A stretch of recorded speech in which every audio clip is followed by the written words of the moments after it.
యాదాద్రి భువనగిరి జిల్లా రాజ్పేట మండలం రఘునాథపురం గ్రామంలో శనివారం శ్రీ రఘునాథ మార్కండేయ పద్మశాలి సంఘం భవనంలో ఏర్పాటు చేసిన పద్మశాలి ఆత్మీయ సమ్మేళనాన్ని ముఖ్య అతిథిగా విచ్చేసిన మాజీ MP Bharatiya Janata party Bhuvanagiri parliament అభ్యర్థి బూర నర్సయ్య గౌడ్ ఈ సందర్భంగా వారు చేనేత మరమగ్గాల కార్మికులను కలిసి వారి సమస్యలను అడిగి తెలుసుకోవడం జరిగింది.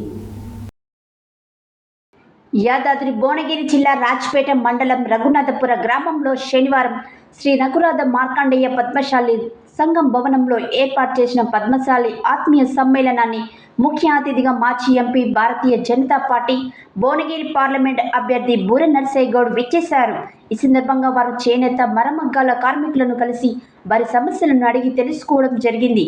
ఈ సందర్భంగా శ్రీ రఘునాథ మార్కండేయ పద్మశాలి సంఘం కార్యనిర్వాహక అధ్యక్షులు బింగి సుదర్శన్ మాట్లాడుతూ చేనేత పవర్లూమ్స్ కార్మికుల సమస్యలను స్థితిగతులను వారికి విన్నపించి వినతి పత్రం అందజేయడం జరిగిందని తెలిపారు. ఈ సందర్భంగా బూర నర్సయ్య గౌడ్ మాట్లాడుతూ చేనేత మరియు పవర్లూమ్స్ కార్మికుల సమస్యల పట్ల సానుకూలంగా స్పందించి సమస్యలు పరిష్కరించడానికి ప్రయత్నం చేస్తానని, అన్ని విధాల చేనేత మరమగ్గాల కార్మికులందరినీ ఆదుకుంటానని తెలిపారు.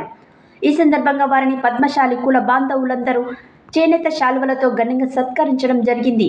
ఈ కార్యక్రమంలో పద్మశాలి సంఘం సభ్యులు, నాయకులు, కుల బాంధవులు అధిక సంఖ్యలో పాల్గొన్నారు.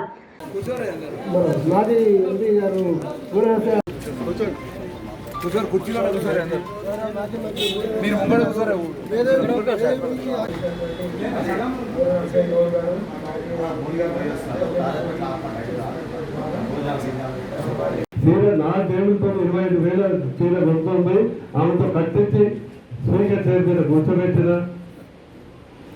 నా హ్యాండ్లే ఇంటర్నేషనల్ హ్యాండ్లూమ్ డే